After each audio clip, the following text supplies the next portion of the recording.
زه واده شوی یم. ستا د خاوند څه نوم و؟ خاوند مې په چپړه باندې په سر والي ما وړو بشور کاوه.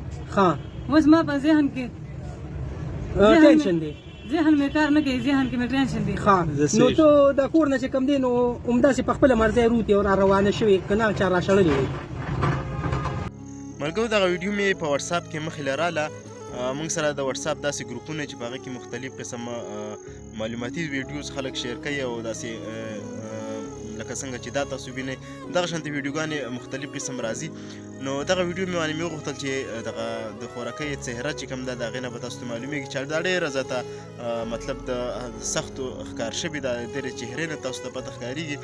نو تفصیلي ویډیو به په دې سیټ کې لګوم، دا به هم را سره وګورئ. خو تر هغې مخکې تاسو له څه نه څه پیغام درکړم چې کله هم تاسو روژه شئ، مطلب روژه راغلې د رمضان دی، نو په دې کې چې کوم نشایدار وروڼه دي نو هغې دي چې کوم دی په خویندو باندې یا په دغه شانتې په زنانو باندې که هغې د هغې ښځې دي که خویندې دي که مورکۍ دي که هغې میندې دي که هر قسم د هغې کور زنانه دي نو په تاسو په هغې باندې ظلم زیاتی او تشدد مه کوئ. د هغې سره زیاتې خبرې مه کوئ ځکه چې د هغې هم روژه وي او ستاسو هم روژه وي. یو طرف ته که تاسو نشه کړې وي خو بیا هم داسې ده چې د نشې په دوران کې یا مطلب تاسو ته نشه نه میلاویږي روژه ده، نو تاسو مه کوئ چې هغه ته دومره ظلم او زیاتی پرې ورکړئ. دی وایي چې د خپلې وینا مطابق دی وایي چې زه مې خپل خاوند په سر وهلی یم، د هغې وجې نه زما د ذهني توازن ټیک نه دی، له دغه وجې نه زه د کوره بېکوره شوی یم او ما خپل کور ته ورسوئ. دا ویډیو سره په تفصیل کې واورئ او د خپلو ملګرو سره د ثواب لپاره مخکې شیر کړئ چې داسې وروڼه دي چرې هم د خپلو خویندو میندو او د خپلو ښځو سره داسې ناروا سلوک نه کوي. ویډیو سره په سیټ کې تفصیلي واورئ. زما نوم درانۍ دی. درانۍ دی. او حاجي سید خان دی څه دی؟ ته چې وایې حاجي سید خان هغه مې تره دی، چاچا مې. هغه د چاچا دی، دا د منصیرې دی.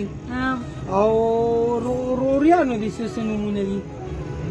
روریانو مې یوه میثار نوم دی.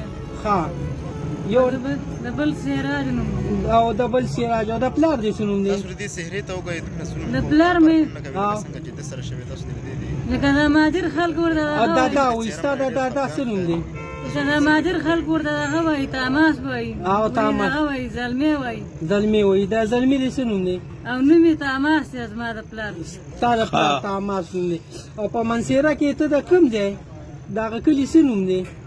منصیره کې مه خاص کالج درایي د نیر په سر باندې ننګه کور دی. ښه د کالج دراني د نیر په سر باندې ستاسو کور خپل کورونه هم دي. خپل کورونه هم دي. او ټول ته چې کوم کس ولاړ و هغه څه نوم دی؟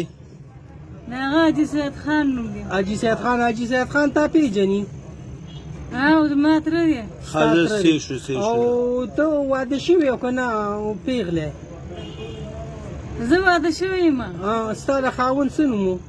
خاوند مې په چپړه باندې په سر والي ما وړو بشور کاوه. ښه اوس ما په ذهن کې ټینشن دی. ذهن مې کار نه کوي، ذهن کې مې ټینشن دی. ښه نو ته د کور نه چې کوم دی نو همداسې په خپله مرضی روتې او را روانه شوې که نه چا راشړلې وي؟ بله ښځې کړې ده خاوند مې اوس. ښه خبره ښځې کړې د هغې نه چې کوم دی ستا ټینشن دی. او ستا نوم درانۍ دی.